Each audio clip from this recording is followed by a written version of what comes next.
Ang pagiging tunay na kaisa ni Kristo ay napapatunayan sa kanyang gawa at sa uri ng kanyang pamumuhay na nakaayon sa pamantayan ni Jesus at hindi ng mga tao.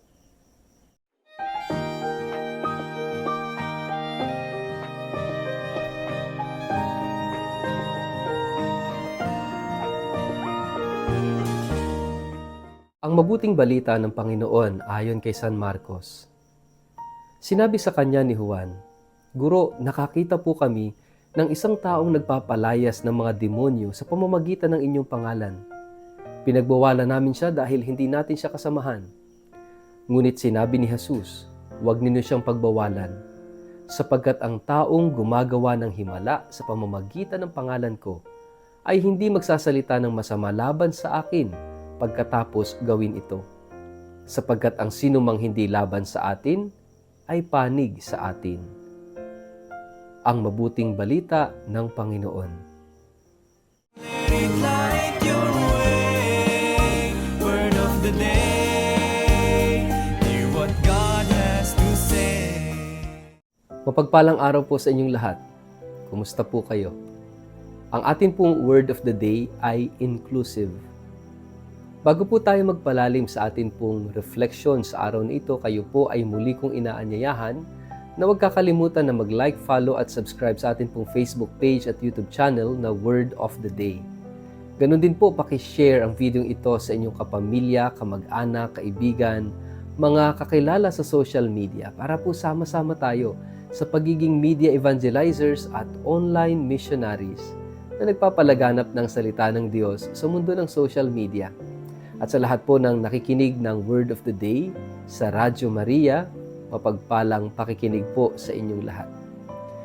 Mga kapatid, ang simbahan, tulad ng sinasabi ni Pope Francis, ay dapat inclusive, hindi exclusive.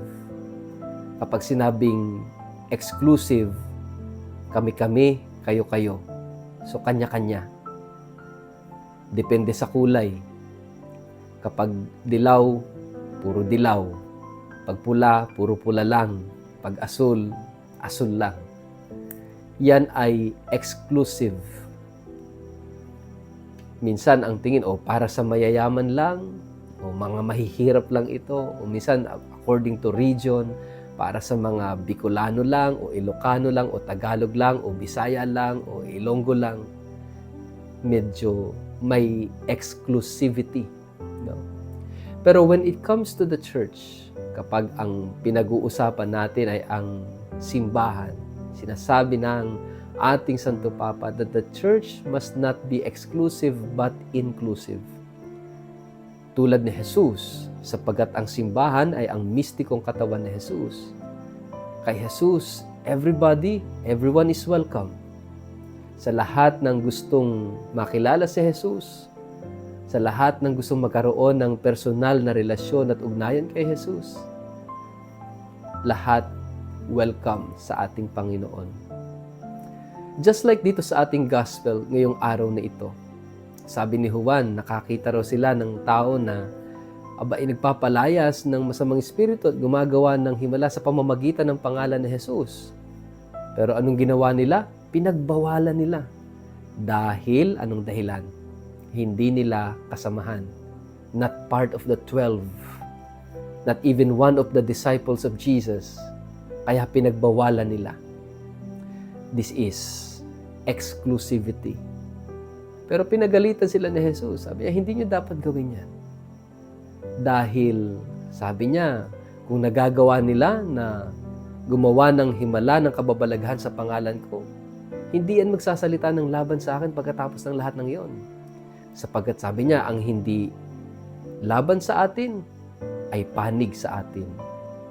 For Jesus, everybody is welcome. Pwedeng gamitin yung kanyang pangalan sa maayos na paraan at sa maayos na kadahilanan, sa mabuting kadahilanan.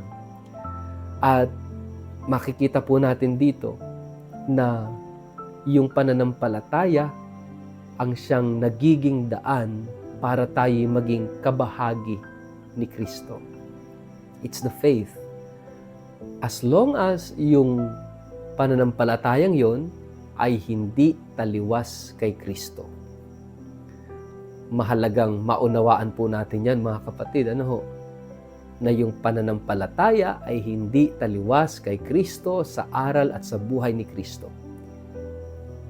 Therefore, we are united in Christ. Ang simbahan kasali lahat. Ang lahat ay kasama, ang lahat ay kasali.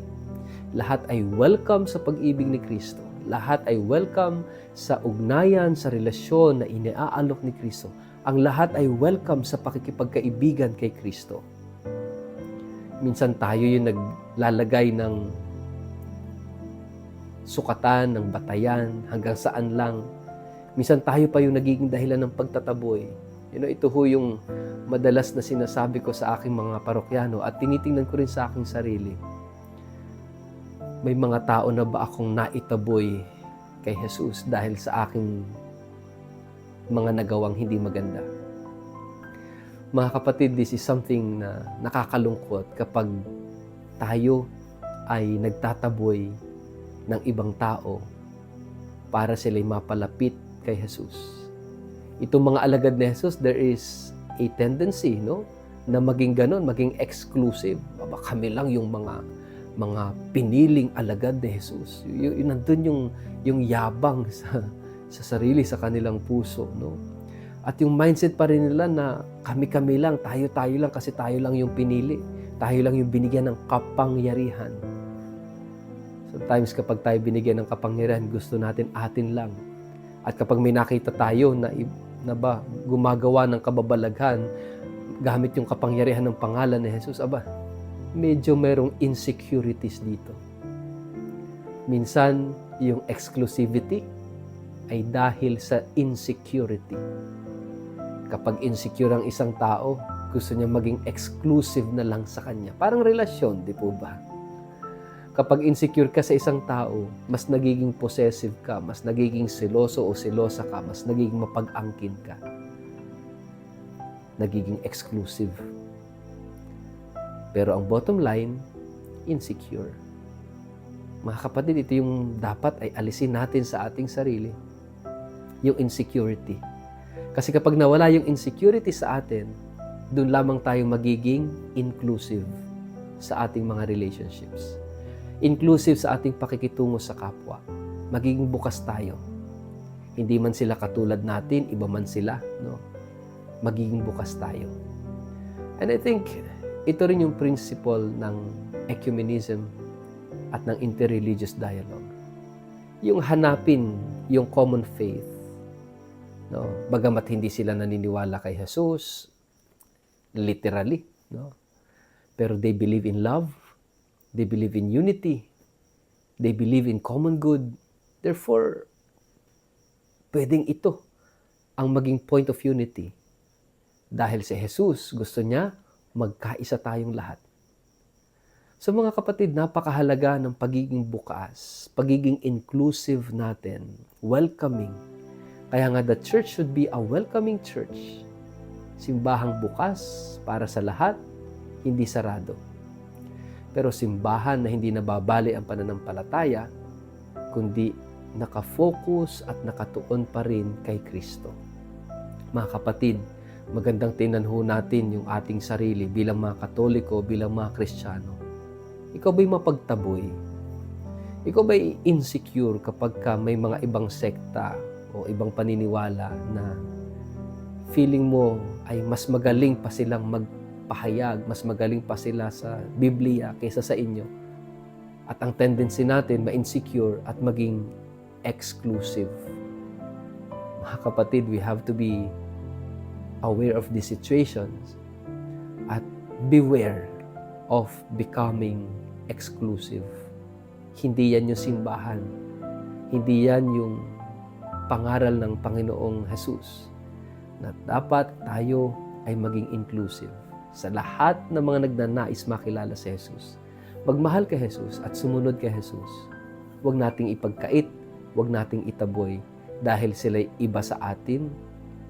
Mga kapatid, let us all be inclusive. Bukas para sa kapwa, bukas para sa iba. Sa ngalan ng Ama at ng Anak at ng Espiritu Santo. Amen. Ama naming Diyos, bigyan mo kami ng lakas ng kalooban. Alisin mo ang mga insecurity sa aming puso at isipan upang kaming lahat ay maging bukas sa kapwa. Maging bukas sa pagmamahal at sa pagkakaisa. Ang lahat pong ito'y aming samot dalangin sa pangalan ni Jesus na iyong anak na nabubuhay at naghahari kasama ng Espiritu Santo magpasawalang hanggan. Amen. Pagpalain po kayo at ingatan ng makapangyarihang Diyos, Ama at Anak at Espiritu Santo. Amen.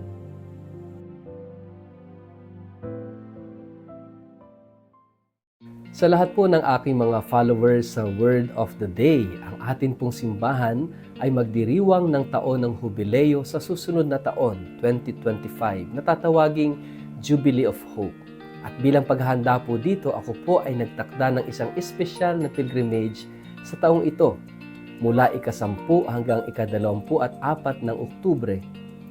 Maliban sa pagbisita sa mga kilalang syudad sa Europa tulad ng Paris at Lyon sa bansang France, sa Rome, Milan, sa Venice, sa Florence, Pisa at Assisi sa bansang Italia, ang pilgrimage na ito ay may natatanging katangian.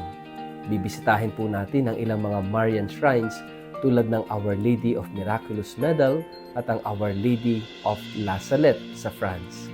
Gayon din, ang Holy Face of Jesus of Manopello at ang Eucharistic Miracle sa Lanciano, Italy ay atin ring mabibisita. Hindi lang po iyon, magkakaroon din po tayo ng pagkakataong makita ang mga incorrupt bodies ng mga santo tulad ni na Saint Padre Pio, Saint Catherine Labouré, Saint Vincent de Paul, Saint Bernadette Soubirous, Saint John Vianney, Saint John Bosco, Saint Clare of Assisi, Saint Lucy at marami pang iba. Magkakaroon din tayo ng pagkakataong mabisita ang 4 na basilika sa Roma at ang ilang mga historical at itinuturing na wonders of the world tulad ng Eiffel Tower, Leaning Tower of Pisa, ang Colosseum at marami pang iba. Kung kayo po ay interesadong makasama ako sa espesyal na pilgrimage na ito, maaari po kayong tumawag o mag-text o mag-email sa mga sumusunod na contact details na nakikita nyo sa screen. First come, first serve basis lamang po ito. Kaya kung kayo interesado, huwag kayong mag-atubiling mag-contact sa amin. Maraming salamat po.